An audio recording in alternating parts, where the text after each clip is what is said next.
Halo semuanya, welcome back to Expertspedia. Bersama saya Faris. Kali ini kita akan ngebahas Asus TUF Gaming A15 FX 506 EV.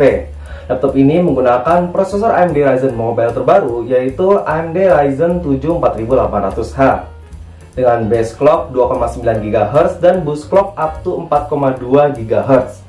8 cores, 16 threads. Yap, 16 threads. Jadi kalau misalkan kalian buka Task Manager dan cek di bagian logical processor, kotak-kotaknya itu ada banyak banget guys, yaitu 16 buah.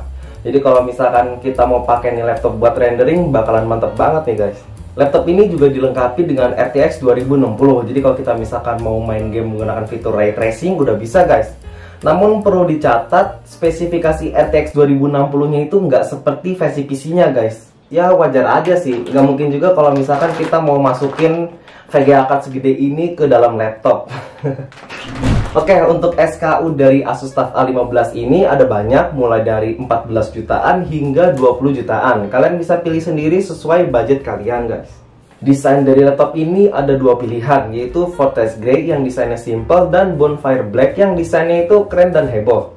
Untuk desain Fortress Grey pada unit yang kita review kali ini memiliki lapisan coating yang membuat fingerprint kita itu gak gampang nempel di permukaan. Di sisi tengahnya terdapat logo TUF dan di sisi bawahnya terdapat tulisan TUF Gaming. Penempatan lampu indikatornya pun juga sangat baik karena mudah dinotis oleh pengguna. Bagian bawah dari laptop ini terdapat lubang intake berbentuk honeycomb. Uniknya tidak semua bagian dari desain honeycomb ini itu berlubang. Dan feel yang saya rasakan saat neken bagian honeycomb ini kayak pengen dilobangin gitu biar nggak nanggung. Terlebih ada youtuber luar yang modif sendiri lobang dari honeycomb ini. Dan dia mengklaim suhu dari laptop ini itu berkurang drastis sehingga performanya lebih baik. Tapi kembali lagi ke desain awalnya, pasti Asus sendiri udah mempertimbangkan produknya untuk menghasilkan performa serta durability yang baik ke depannya. Laptop ini juga memenuhi standar MLSTD 810H sehingga durabilitas dari Asus TUF ini udah oke banget.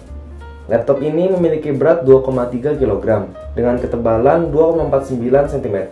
Ukuran dari charger Asus TUF FX 506 EV ini pun lumayan besar dan memiliki bobot sekitar 0,7 kg. Keyboard pada laptop ini sudah RGB dan warna RGB-nya bisa kita setting sesuai selera di software Armoury Crate. Feel yang dirasakan saat menekan keyboard ini pun juga cukup nyaman guys. Dan travel distance-nya juga sudah lumayan enak untuk dipakai main game tanpa menggunakan keyboard eksternal.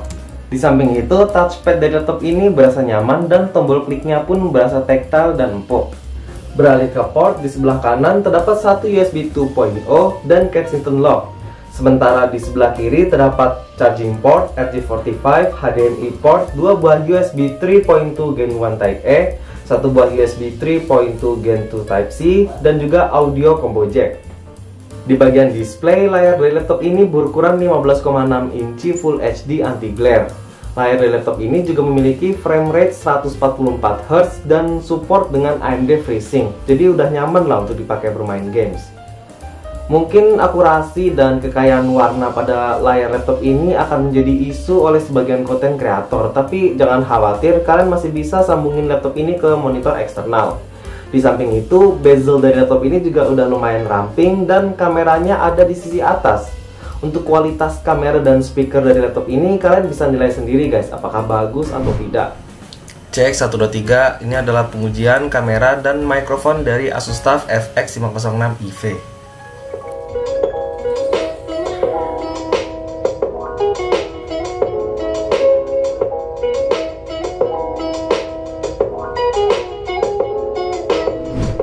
Selanjutnya dalam paket pembelian kita sudah mendapatkan kabel fleksibel SATA 2,5 inci. Jadi kalau misalkan kita mau nambahin HDD di laptop ini tinggal pasang aja di slot SATA-nya.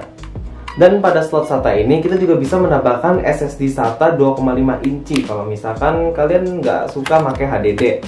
Laptop ini juga memiliki 2 buah slot M.2 NVMe SSD. Slot pertama udah ada SSD Kingston 512 GB dan pada slot kedua kita bisa isi M.2 NVMe SSD atau M.2 SATA SSD. Jadi total kita bisa isi 3 memori internal pada laptop ini. Lumayan lah, jadi SSD pertama buat simpen Windows dan software, SSD kedua buat simpen game, dan sisanya untuk simpen data personal. Untuk cooling sistemnya, laptop ini memiliki 4 heat pipes dan 2 fan. Untuk CPU fan-nya kecepatannya 5400 rpm dan untuk GPU fan-nya yang sebelah sini 5600 rpm. Kondisi fan saat full load itu lumayan berisik ya, karena bisa mencapai 47 desibel. Untuk RAM bawaan kita mendapatkan satu buah RAM Micron DDR4 3200 MHz dan ini masih single channel guys. Yang satunya lagi slotnya masih kosong dan kita masih bisa upgrade hingga 32 GB dual channel. Agar performa lebih maksimal, pada pengujian kali ini kita menambahkan satu buah RAM 8 GB DDR4 3200 MHz sehingga laptop ini menjadi 16 GB dual channel. Oke, setelah kita bahas bagian umum dari laptop ini, kita langsung aja benchmark performanya. Pada pengujian pertama kita menggunakan software 3D Mark. Skor yang didapatkan pun cukup besar dan suhu yang dihasilkan pada pengujian kali ini cukup stabil. Pada pengujian selanjutnya kita menggunakan Cinebench R20.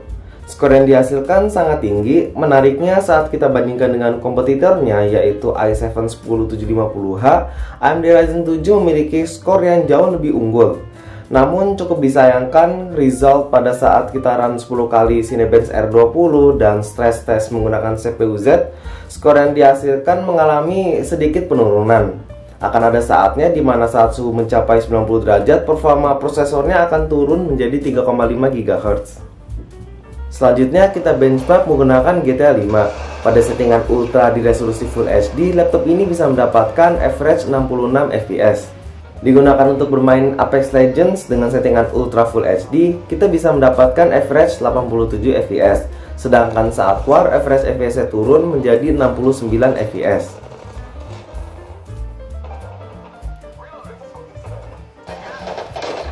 Tes game menggunakan Valorant pun laptop ini udah lancar jaya, karena di settingan Ultra Full HD, laptop ini bisa mendapatkan average 160 fps. Ini udah aman banget lah karena bisa melebihi 144 fps. Selanjutnya tes game menggunakan Minecraft. Kali ini kita menggunakan shader dan resource pack dari Continuum Graphics, dimana ini adalah graphics yang cukup berat guys. FPS yang dihasilkan pun cukup memuaskan karena bisa tembus di atas 60 fps saat bermain biasa. Namun pada saat dipakai untuk bermain PvP seperti Bed Wars, FPS-nya turun menjadi 48 fps. Kita juga menguji laptop ini untuk broadcast live streaming dan hasil live-nya juga sudah kita upload di second channel Expertspedia. Bagi yang pengen lihat hasil live-nya, kalian bisa klik link di deskripsi ini. Untuk pengalaman saat menggunakan laptop ini sangat memuaskan karena bukan hanya spesifikasi utama yang baik, laptop ini juga memiliki latensi yang cukup rendah karena konektivitas dari laptop ini menggunakan integrated Wi-Fi 5 dan Bluetooth 5. Kesimpulannya, laptop ini dapat menghadirkan price to performance yang baik. Dengan prosesor AMD Ryzen 7 4800H dan RTX 2060, kita sudah bisa menjalankan berbagai kebutuhan seperti bermain games, bahkan live streaming. Walaupun laptop ini dibekali dengan prosesor yang super kencang, sayangnya kekayaan warna dari monitor laptop ini kurang begitu nyaman untuk digunakan oleh sebagian konten kreator. Thermal pada laptop ini juga sudah sangat baik karena suhu pada laptop ini stabil di kisaran 75 hingga 85 derajat Celcius di ruangan ber-AC. Walaupun ada thermal limit pada laptop ini, sebenarnya fitur ini cukup berguna agar kita tidak perlu sering gonta-ganti pasta pada processing unitnya. Untuk opsi upgrade dari laptop ini juga sudah sangat lengkap karena kita dapat mengkustomisasi memori internal pada laptop ini dengan leluasa. So, bagaimana menurut kalian? Apakah laptop ini worth it atau tidak? Langsung aja komentar di bawah ini. Dan buat kalian yang pengen beli laptop ini, semoga bisa cepat kesampaian. Jangan lupa untuk like, share, subscribe, and see you next time.